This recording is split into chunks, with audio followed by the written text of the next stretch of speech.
28岁女星杨雅竹近期因为在《女兵日记》中出演黎淑静一角，再度活跃于荧光幕前。剧中她和饰演班长周学文的男星柏彦虽然没被配对，但戏外却疑似有暧昧。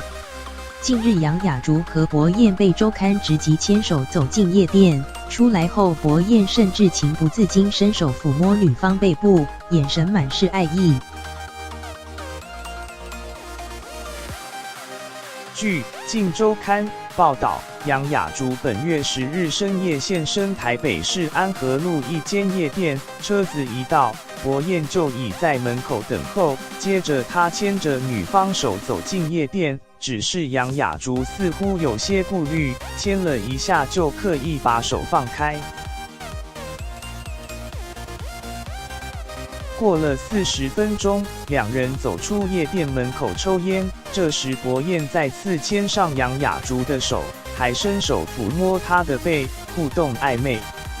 两人就这样喝到凌晨4点，接着一起搭车返回杨雅竹住处，柏彦则自己返家。事实上，12岁就出道的杨雅竹堪称演艺圈发电机，几乎每次拍戏都会上新闻，曾经和范植伟、明道及黄子佼等人传出绯闻。